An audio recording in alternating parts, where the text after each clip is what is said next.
예, 2024년도 2회 한국사 한번 같이 풀어보겠습니다. 1번 문제입니다. 다음 설명에 해당되는 시대에는 농경과 목축을 시작하여 식량을 생산하였고, 여기에 빗달무늬 토기가 나오네요. 자, 시대는 어느 시대입니까? 신석기 시대입니다. 그럼 다른 거 알아볼까요? 보충으로. 자, 구석기는 시험이 뭐가 나옵니까?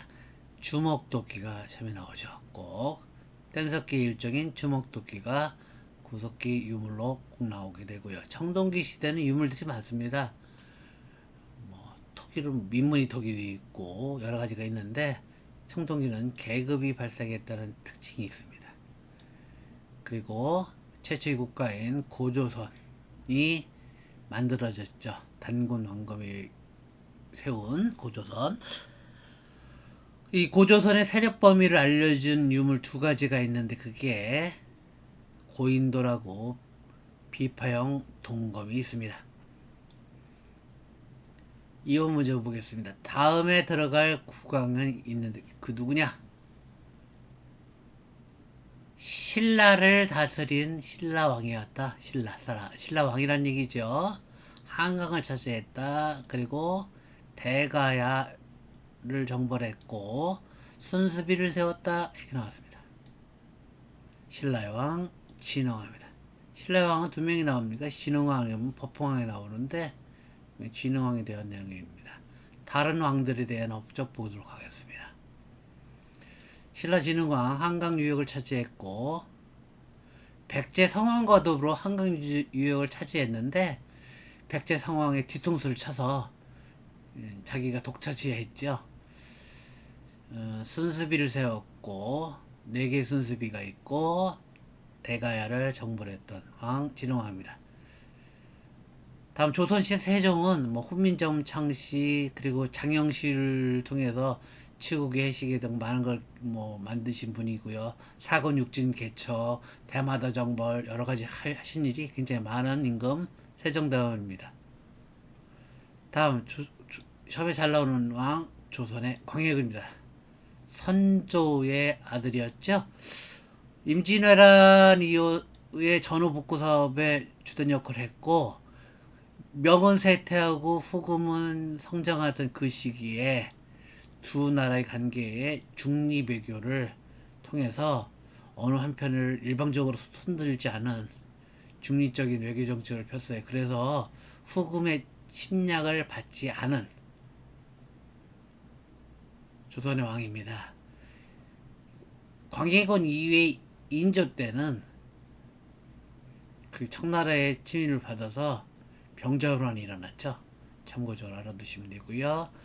고려왕 공민왕입니다. 공민왕은 스님이었던 신돈을 통해서 전민변정도감이라는 개혁 정책을 펴왔습니다. 부서 이름인데 전민변정도감을 설치해서 많은 개혁 정책을 폈습니다. 여기서 반대한다 원나라. 여기 원나라는 몽골이라고 생각하시면 됩니다. 몽골이 세운 나라 원나라를 반대하는 개혁 정책을 펴서 친원파를 숙청하는 들 많은 노력을 했죠. 또 그리고 영토적으로 보면 저기 쌍성 총가문을 다시 빼앗아오는 역할을 했던 조선시대 아니 고려시대 국왕 공민왕이었습니다. 다음 3번이요. 다음에서 설명하는 불교 종파는 이렇게 나왔는데 여기서 중요한 거 유념을 잘 보시면 뭘 중요시 여긴다 그러세요? 참선. 이 참선의 선자.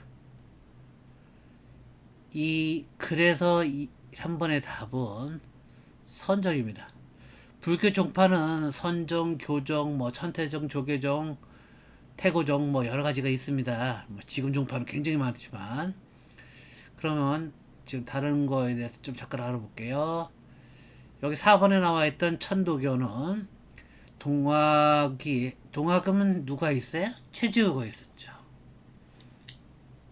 최지우가 세운 동학이 있고 동학 농민운동할 때 전봉준이 있었고 뭐 이게 동학이죠. 그 동학이 나중에 후에 선병에 의해서 이름을 바꾸게 됐는데 그걸 천도교라고 합니다. 다음 대종교가 있습니다. 대종교는 여기 보시면 나철 오교 등이 단군 신앙을 종교화했던 거고, 이 해외 독립운동기지 건설에 굉장히 주력했다. 이 무슨 얘기냐면 그냥 항일운동에 굉장히 주력했던 그런 종교입니다. 아주 일본한테는 나철 이분은 평생을 독립운동에 했었던 분입니다. 일본에 나온 서학은 그냥 천주교를 말한다고 생각하시면 되겠습니다.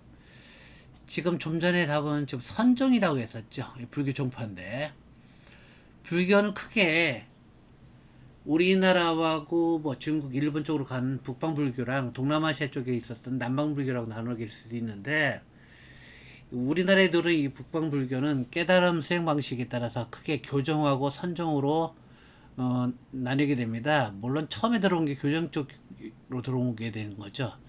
이 교정은 교자를 기억해 두셔야 돼요. 선정은 선이라 아까 말씀드렸죠. 교정은 교과서.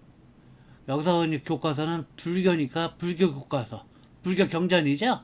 불교 경전을 중요시 여겨서 불교 경전에 있는 글귀들이나 이런 걸 열심히 공부하다 보면은 깨달음을 얻게 되고, 그 깨달음을 얻게 되면 득도하고 수행할 수 있게 된다. 뭐 그래서 요걸 통해서 그 일반 민중들에게, 일반 백성들에게 이 불교의 우수성을 알려주고 같이 좋은 그 행동을 하게끔 유도하는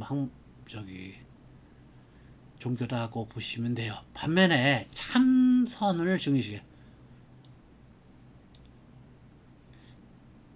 교과서 공부보다는 실천성이 중요하다라고 생각한 참선을 중요했던 종파가 선정입니다. 통일신라 때는 이 교종, 선정이 뭐 오교구산이라고 해가지고 뭐 굉장히 많이 있었어요. 그런데 이런 그 교종과 선정들이 고려 시대에 오면은 약간 다시 분화되고 다시 조합을 겨치게 되는데, 보통 크게 세 종류 정도로 뭐 나뉘게 되었다라고 얘기할 수 있습니다. 현재 그 불교 종파는 굉장히 많은데, 그냥 불교 종파의 큰 우선순위, 가장 사람 숫자가 많은, 스님 숫자가 많은 곳이 조계종이죠. 절이나 이런 걸 따져보면 조계종.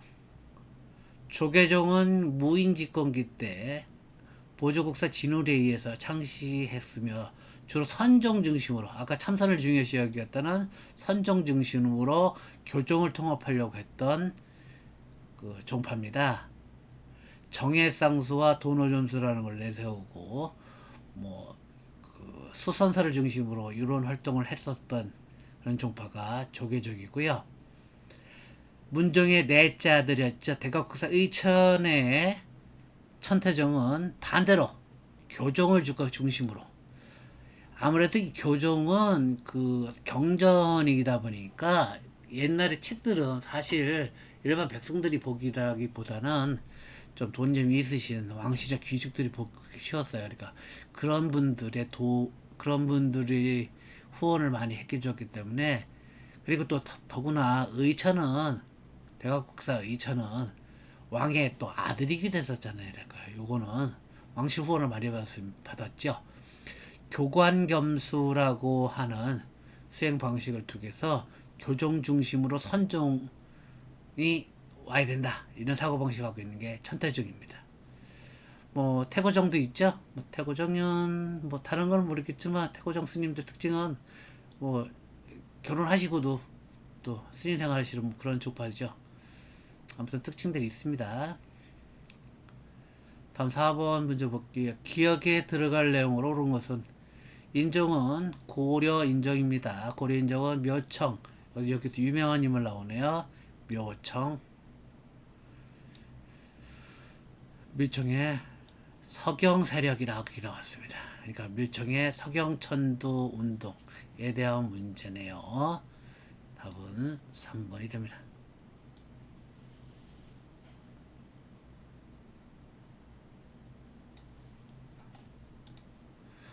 다음 5번입니다. 다음 질문에 대한 답으로 옳은 것은 여기 스님이셨던 이전 스님이 뭐에 대한 얘기? 단군 이야기에 대한 내용 역사서다.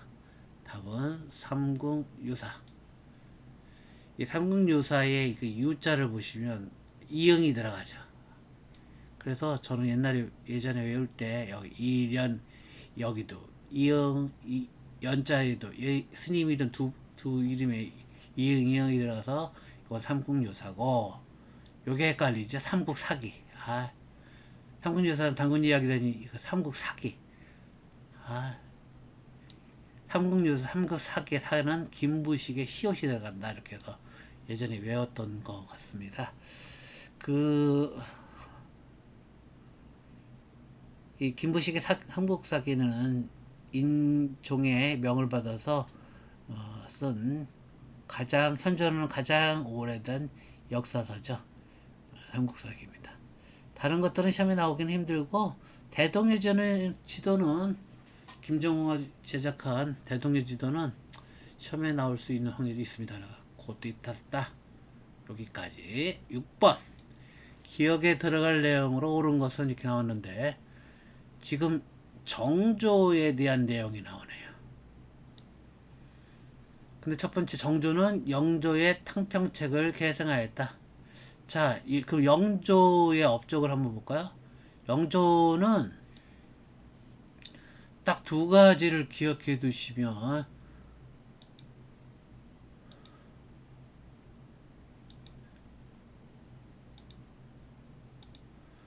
좋겠죠? 영조는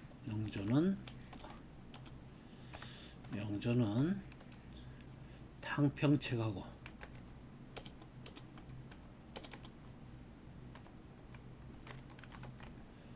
왕도탕탕 왕도평평에서 나온 글귀에서 써먹은 용어죠. 탕평책하고 균역법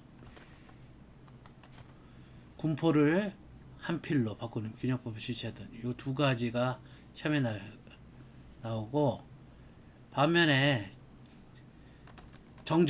영조의 손자죠. 사도세자의 아들이기도 했던 정조의 업적은 할아버지였던 영조의 탕평책 이어받았고요. 규장각이라고 하는 지금으로 얘기하면 도서관이 있습니다. 도서관 설치했고 그리고 정조는 그 제2 초기부터 죽을 뻔 몇 번 했습니다. 왕을 시해하려는 사건도 있어가지고 장용영이라고 하는 부대, 그러니까 친위 부대죠. 요거 설치했던 정조입니다.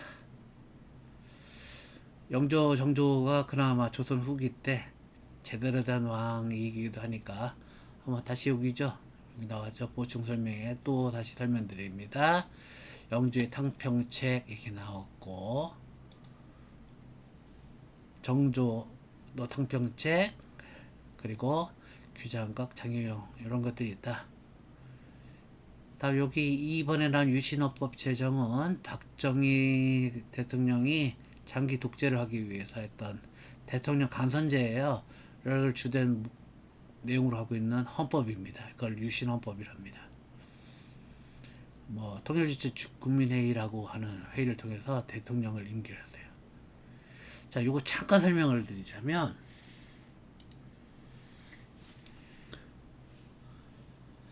우리가 대통령을 뽑을 때 지금은 선거를 통해서 뽑는데 직접 선거를 통해서 대통령을 뽑죠. 그런데 유신헌법하고요. 이때는 대통령을 뽑을 때 그렇게 뽑았던 게 아니에요. 일단 국민들이 누굴 뽑냐면 통일주체 국민회의 그 사람들을 뽑아요. 국민들은 누가 뽑는다고요? 이분들만 뽑아요. 일단은 이분들을 뽑고 이분들이 대통령을 다시 뽑아요. 이런 구조입니다. 이거를 간선제라고 하고 직접 뽑으면 직선제라고 합니다. 이렇게 뽑혔던 왕 우리나라 대통령이 딱 2명이 있었어요. 초기 때 박정희 말고 그 후기 때 그 유신헌법 때 박정희와 또 전두환이 있었습니다. 2명은 이렇게 대통령 간선제로 대통령 임기를 수행했던 사람입니다.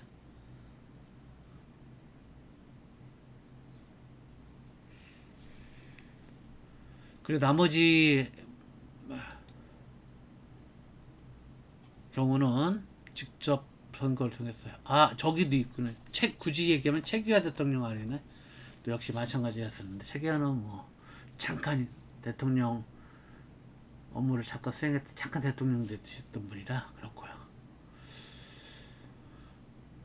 자, 그리고 여기 수선사 3번에 나온 이 수선사가 아까 보조국사 진우리에 의해서 아까 정해쌍수하고 도노점수가 있었죠.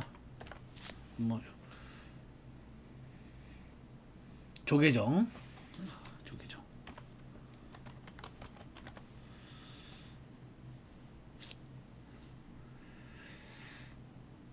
자, 다음 문제 보겠습니다. 7번입니다. 다음에서 설명하는 정책은 뭐냐 이렇게 나왔습니다. 박납의 폐단이 있어서 공납을 쌀로 납부하던 제도다. 공인이 등장했다.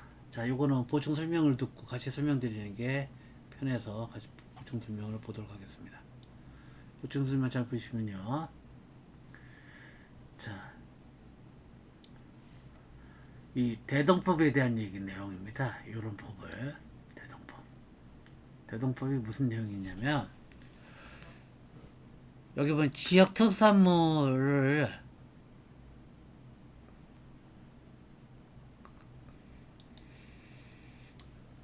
바쳐야 되는데 자, 농민을 기준으로 생각. 농민들은 국가에 대해서 보통 3가지를 해야 됩니다. 토지에 대한 세금, 전세, 그리고 특산물도 바쳐야 되고요. 군대 문제도 해결해야 돼. 군역이라고 하는데. 그래서 조선시대는 이 전세, 특산물 제도, 균역법에 대한 문제가 계속 생기자 여기 전세는 세금이에요. 세금. 토지에 대한 세금.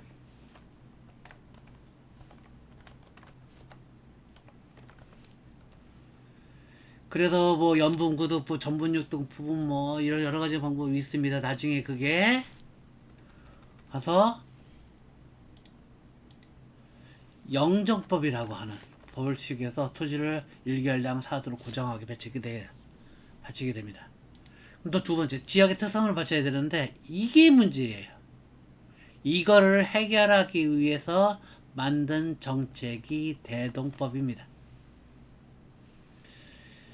자, 군대 문제와 관련된 얘기는 군대를 안 간 대신에 군포를 납부하게 되고 원래 군포를 2필씩 납부하에다가 한 필로 줄여졌던 게 이게 균역법이에요.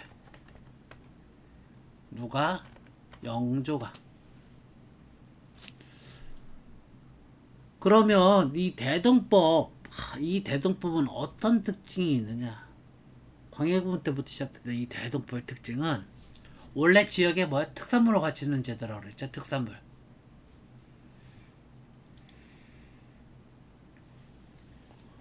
자, 예를 들어서 우리 동네에 사과가 특산물이라 듭시다. 근데 국가에 바치는 사과인데 그 사과를 나는 지방관이 난 사과에 대해 잘 모르니까 사과를 A라는 사람에 의해서 이 사람이 일괄적으로 사과를 받아서 정부에 내면 좋겠다라고 생각을 하겠죠. 근데 이 A가 좋은 마음을 먹으면 상관없는데 나쁜 마음을 먹는단 말이에요. 특히 탐강오리랑 결부되면 아주 문제가 생각합니다.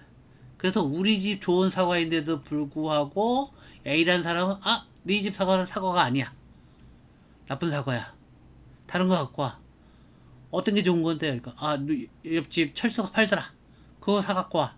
또 철수는 집 가서 물어봤더니 또 비싸게 달래. 그럼 울며 겨자 먹기로 사다가 바쳐야 되겠죠. 이런 문제가 발생하자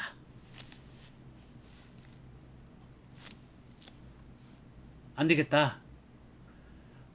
사과가 좋은지 나쁜지는 정부에서 판단할 테니까 일단은 사과 대신에 너는 뭘로 바쳐라? 제일 흔한 쌀로 바쳐라. 사과를 언제 썩을지도 모르는데 쌀은 또 보관이 또 오래 가니까 이거 쌀로 바쳐라. 아니면 돈으로 갚아라. 돈으로 내라. 엽전으로 내라. 이런 얘기. 그러면 정부에서는 일단 사과를 내지 않고 이제는 뭡니까? 내가 쌀이나 아니면 돈으로 냈다 칩시다. 그러면 이걸 누구한테? 국가한테 배치죠. 그럼 국가는 어떻게 합니까? 필요할 때 국가에 무슨 행사가 있어요. 제사 지내기 위해서 사과 필요해. 그럼 어떻게 합니까? 사과를 시장에서 사야겠죠. 누굴 통해서? 공인을 통해서. 공인을 통해서 시장에서 물건을 사게 됩니다. 자, 여기서 제가 돈을 지급하면 이 돈이 돌고 돌죠. 이 당시 이 돈이 가장 흔한 돈이 상평통보였다는 겁니다. 그래서 거래 때 그 화폐가 널리 유통됨에 따라서 이 상품 화폐 경제가 발달했다는 말이 나오는데 상품 화폐가 발달한 이유가 화폐가 돌리고 돌았다는 얘기입니다. 지금처럼 돈으로 썼다는 얘기예요. 옛날처럼 물물교환 서로 나는 뭐 줄 테니까 너는 이거 달라 해서 교환하는 방식이 아니라 돈이 돌기 시작했다. 이게 조선 후기의 특징 중에 하나입니다. 그걸 하게 된 전반적인 정책은 대동법이라는 것을 실시해서 생겼다라는 거 정도 기억해 주시면 되겠습니다. 8번입니다. 다음에서 설명하는 나라가 어느 나라? 제너럴 셔먼호 사건이다. 이렇게 나오다.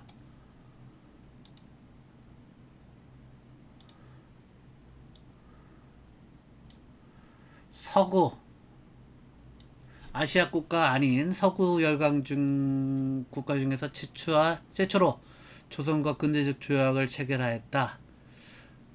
다 몰라도 됩니다. 제일 중요한 말 신미양요. 원래 신미양의 이 미자가 미국의 미자하고는 사실 한문이 틀려요. 그런데 그냥 외우세요. 신미양요면 미국이다. 자, 그러면 두 가지 사건이 있었습니다. 신미양요, 병인양요. 신미양요가 미국이라고 그랬죠. 병인양요는 프랑스 국가가 강화도에 와가지고 그 강화도에 있는 외규장각, 아각 규장각 우리 들어봤죠? 정조가 세웠던 규장각 도서관이라고 그랬습니다. 그러니까 도서관 중에서 조그만 거 그쪽에 그 일부 보관되어 있는 도서관 거기에 많은 문서를 어디가 프랑스라는 나라가 언제 병인양요 때 아주 가지고 갔어요. 아주 나쁜 놈들입니다. 나중에 지금 약간 반환 형식 비슷한 반환은 아니고 임대 형식으로 지금 우리나라 뭐 오기는 오는데 참 하여튼 프랑스 참 나쁜 나라입니다. 이집트에 있는 많은 문화유적 다 훔쳐가지고 돌려주지도 않고 여기 참고적으로 일본 독일이 나와서 설명드리면 1868년 오페레트 도굴 사건이 있어요. 이게 이 사건이 뭐냐면 흥선대원군 아버지 남양군이라는 사람 묘지가 있어요. 무덤을 도굴 파헤 치던 사건입니다. 생각해 보세요. 조선시대에 자기 아버지 무덤 팠다고 생각해 보세요. 누구 무덤? 흥선대원군 아버지. 흥선대원군 입장이 어떻게 생각합니까? 이런 쌍놈의 새끼들 이렇게 생각하겠죠. 상종을 못한 놈들이다 이렇게 생각했던 걸. 아무튼 이런 세 가지 사건들이 생기자 흥선대원군은 무슨 생각을 하겠습니까? 아, 얘들하고는 도저히 말이 안 통할 것 같다. 그래서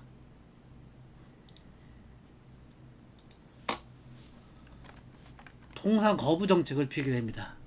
일명 세국 정책이라고 하는, 그러니까 외국과 통상을 거부하는 정책, 누가 흥선대원군이 합니다.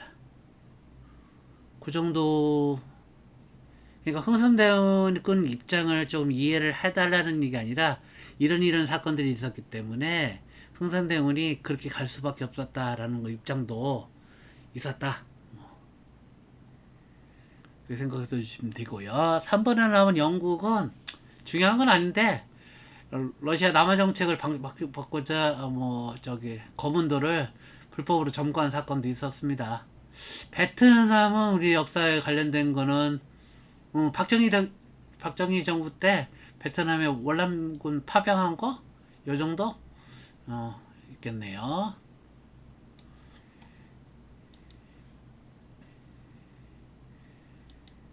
다음 9번입니다. 밑줄진 개혁 정강의 내용으로 옳은 것은 1884년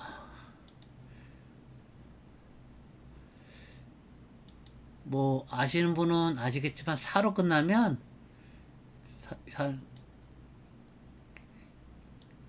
갑으로 시작하는 해입니다. 그래서 갑신정변 문제인데, 자, 갑신정변 기억해 두실 거 여러 가지 중에 내용 한번 알아볼게요. 갑신정변을 일으키는 인물이 누구였죠? 김옥균, 박영호 등이 일으켰고 우정 총국 축하연 계기로 일으켰던 겁니다. 뭘 하자고? 빨리 평등한 사회를 만들고자. 근데 급해도 너무 급하게 하다 보니까 제대로 일 처리를 못했어요. 그래서 청나라 군대 개입으로 실패했습니다. 뭘 확보하기 위해서? 인민평등권을 보장하기 위해서. 참고적으로 이 인민평등권 이 보장은 신문제 폐지가 된 1010년 후 1894년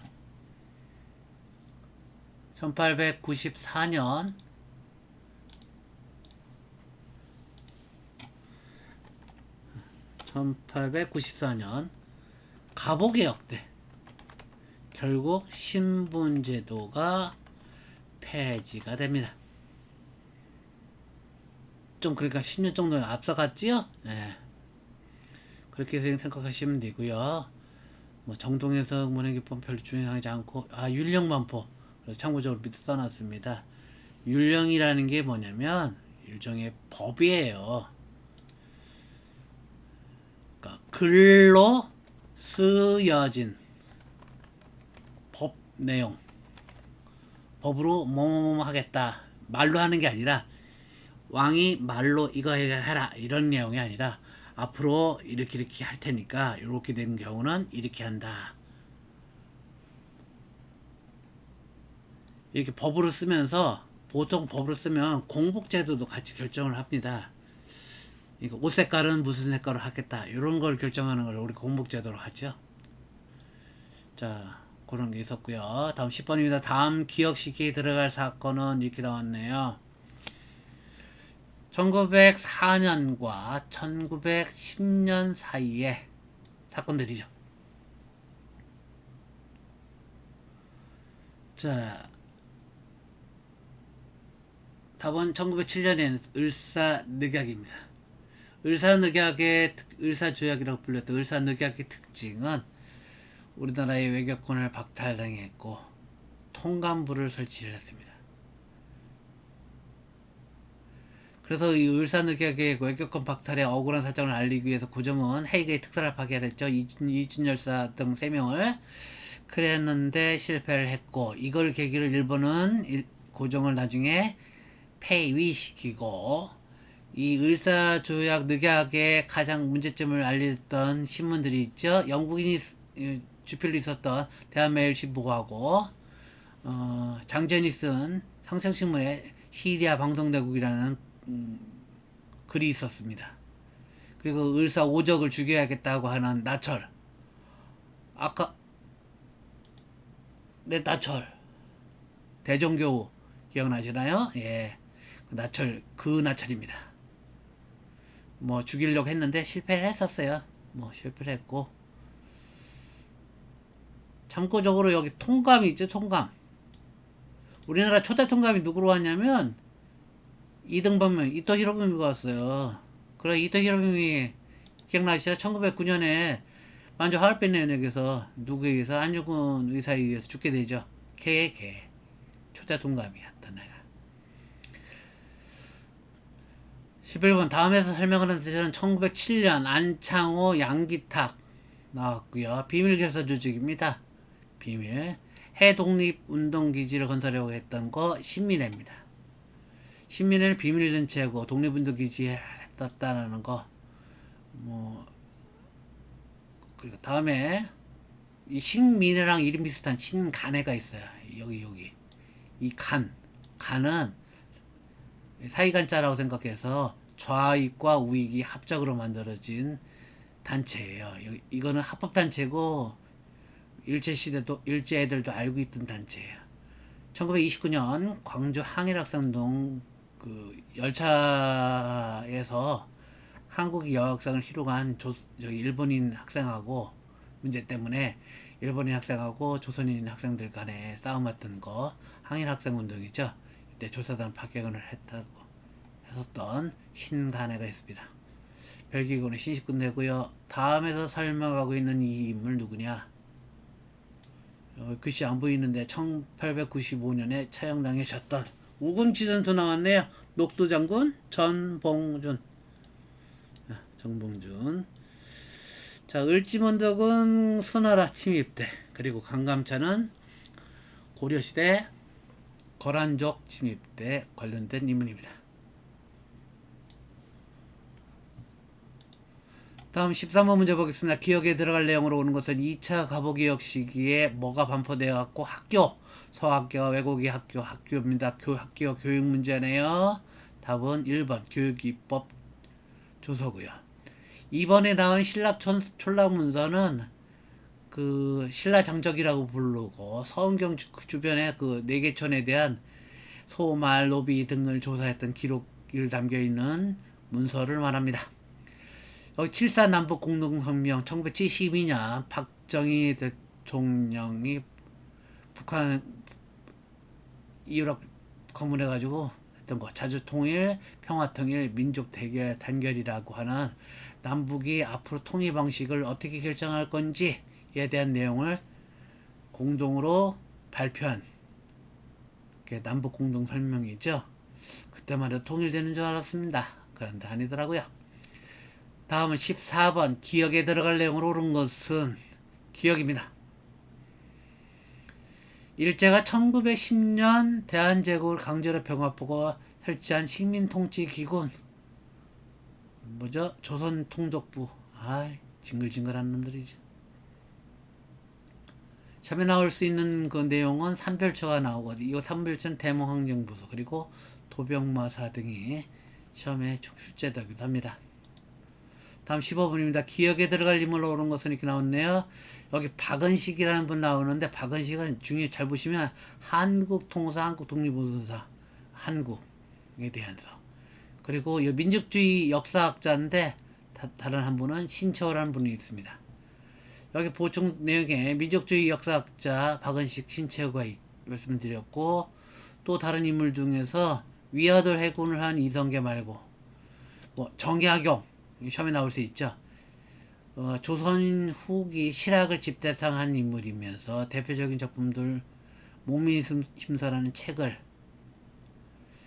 지방 수령들, 지방관들이 마음속에 새겨야 될 내용들을 적은 책들 목민심서 그리고 토지개혁들 뭐 정전제, 여전제 여러 가지 있습니다. 이런 개혁을 주장했었고 수원 화성 수원성이죠. 수원성 축조할 때 거중기를 이용해서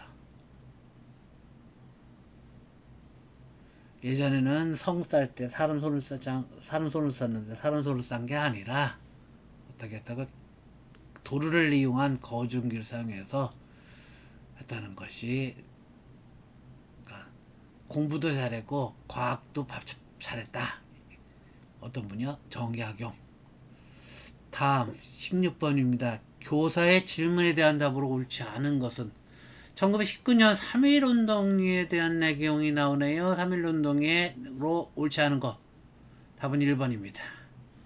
왜냐면 3.1운동을 계기로 대한민국 입정부가 수립됐고 중국의 5.4운동이 영향을 주었고 일본의 통치방식이 문화통치로 통치방식을 바꿨죠.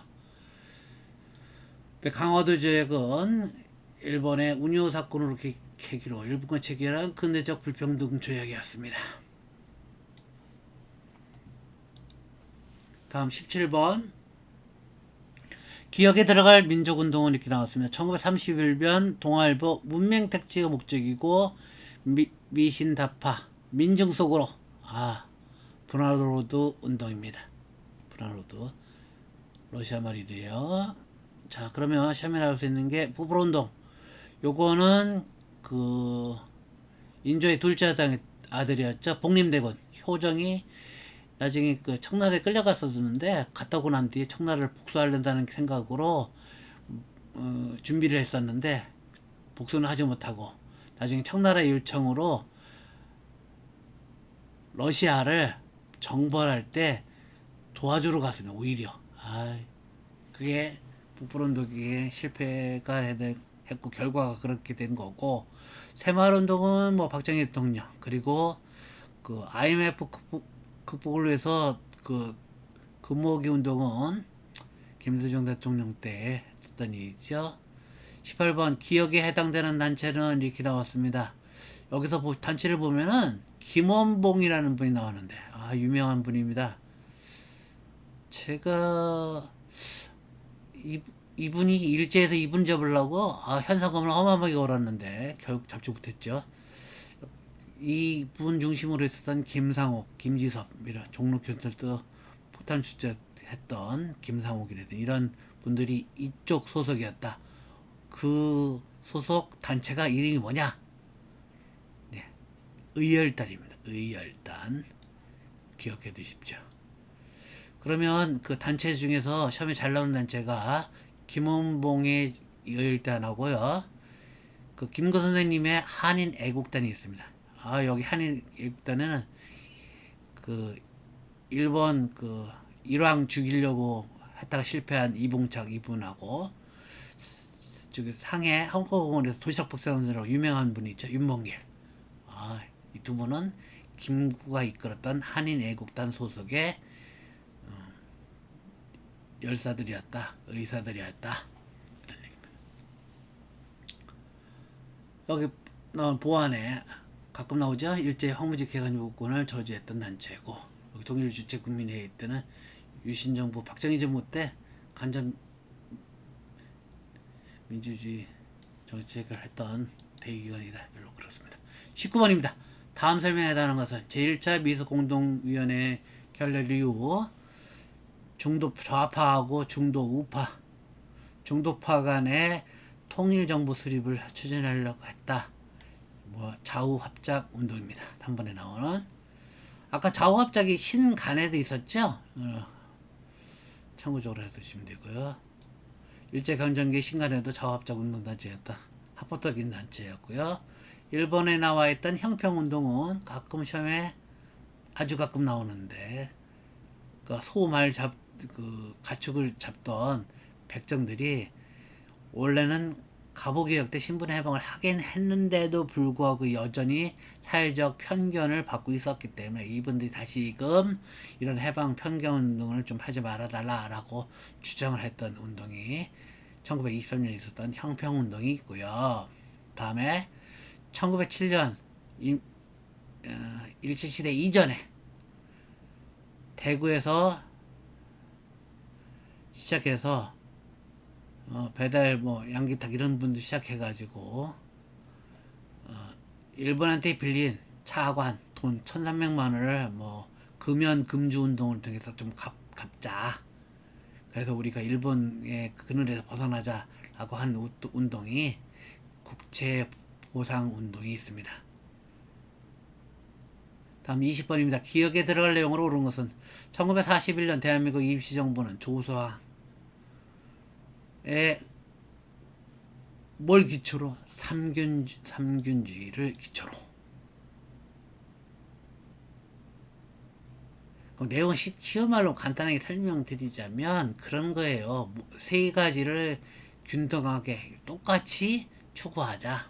무슨 얘기냐면 우리 개인과 개인도 평등하지, 서로 평등하고, 그런 것처럼 우리 민족과 네 민족도 평등하고.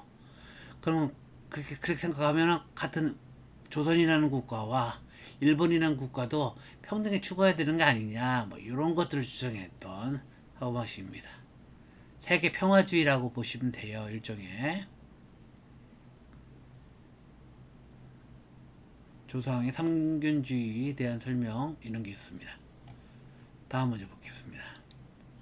21입니다. 밉질진 전쟁으로 오는 것은 이렇게 나왔는데, 전쟁이 교차 상태에 빠지자 소련은 국제연합에 정전을 제시해가지고 2년을 거쳐서 1953년에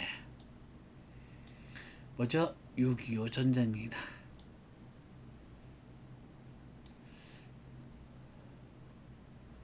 시험에 나올 수 있는 이모군란은 99년에 대한 차별 문제로, 청산인 대처는 김저지 장군의 북로군정서라는 부대, 시험에 가끔 나오니까 꼭 기억해 두시고요. 22번 문제 보겠습니다. 기억에 들어갈 내용으로 옳은 것은 장면 정부의 정책을 수정 보완해서 박정희 정부가 추진했던 경제정책, 선 개발 후 통일이라는 구호 아래 경제, 일단 잘사라고 해서 세번운동을 펼쳤던 정부죠. 박정희 정부. 박정희 정부가 초대 잘했는데 유신 정부로 들어가면서 약간 이상해졌죠. 많이 이상해졌습니다. 경제개발 5개년 계획입니다. 다음 시험에 나올 수 있는 진대법은 고구려 고국 천황 때 재상 을파서의 건의로 실시했던 춘대 추납제도입니다. 친명 배금 정책은 원래 광해군의 중립외교가 있었죠.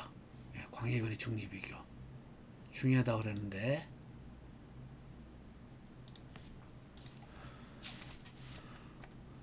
광해군의 중립외교, 광해군 선조의 아들로서 불행하니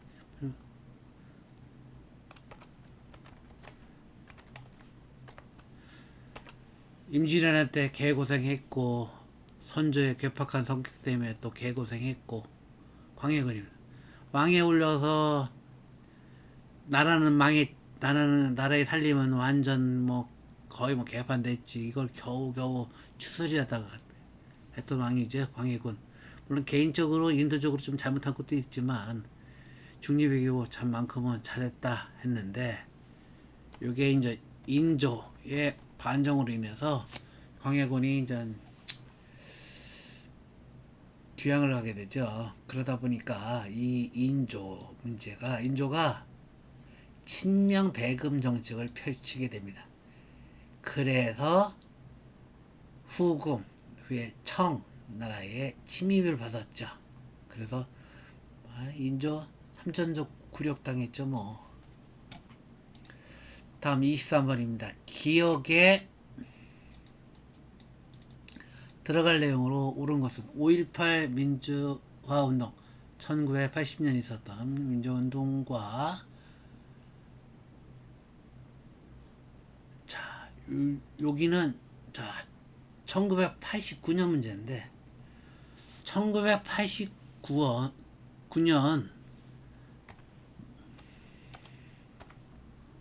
전두환이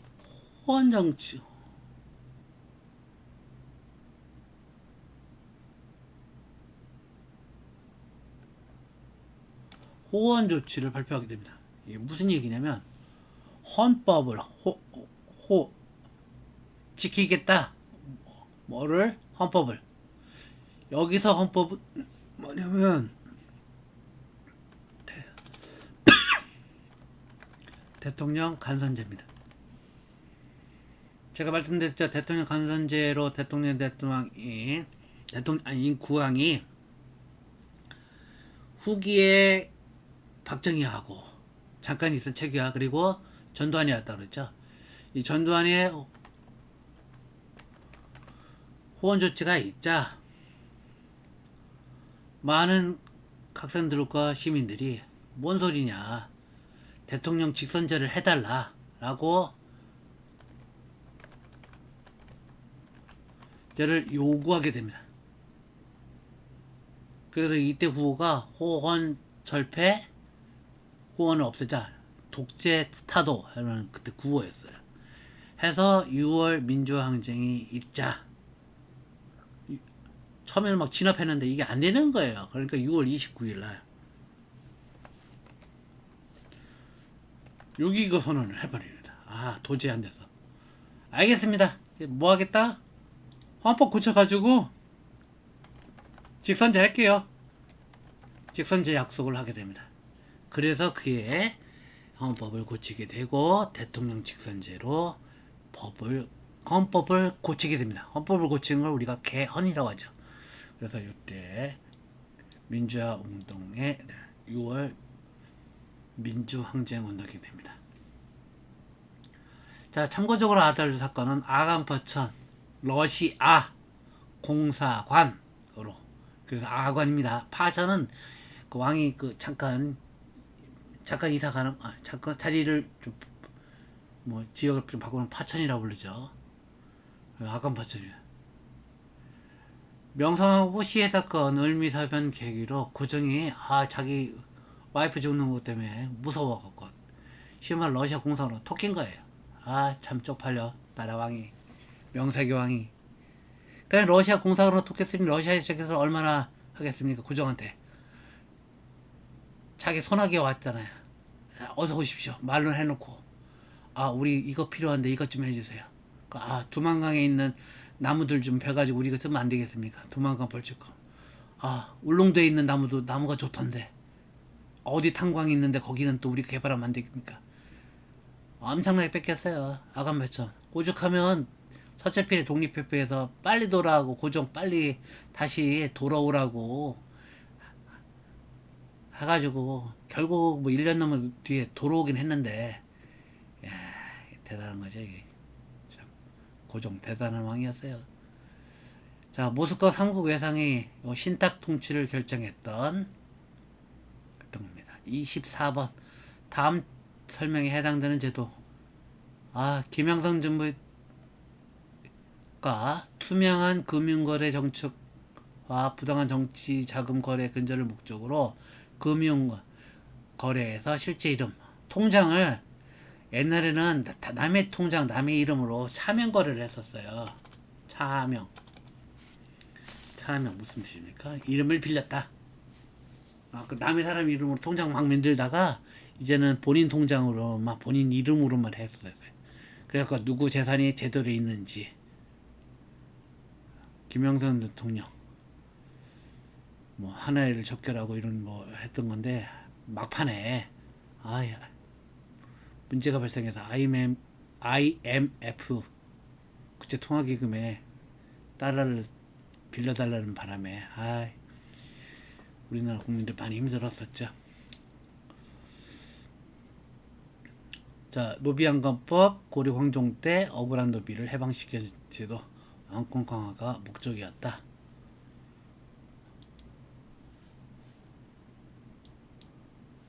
25번 마지막 문제입니다.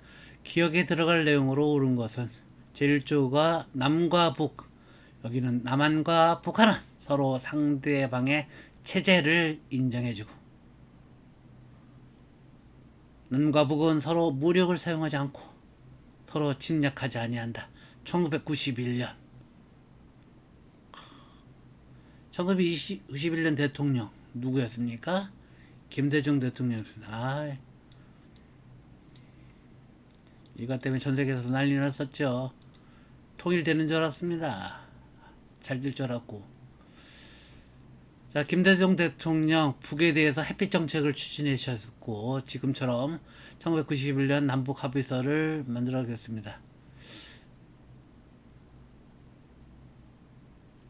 그리고 IMF를 빨리 극복하기 위해서 금모기 운동도 그때 이루어졌죠. 전 세계에서 IMF 그 국제 금융 지원 받아가지고 그렇게 빨리 갚은 나라도 없었고, 아무튼 우리나라 저력은 대단한 것 같습니다. 과전법, 요거 권문세조개 때 땅을 빼서 신진사대백과에게 땅을 주려고 했던 과전법, 고려 공양왕 때 했던 건데 그런 게 있었고요. 전주화약, 다음에 동학농민운동 내용 나올 때 다시금 설명드리겠습니다. 이게 특히 동학농민운동의 집강소라든지 이런 것들은 여기 정보가 아니라 정부예요. 말씀 틀렸네. 동학농도 운동기 시기에 정부, 여기서만 정부는 고정이지, 고정. 고정과 동학농민들 간에 조약이 있었는데 그걸 전주화약이라 합니다. 이렇게까지 해서 마치도록 하겠습니다. 시간이 너무 길어졌네요.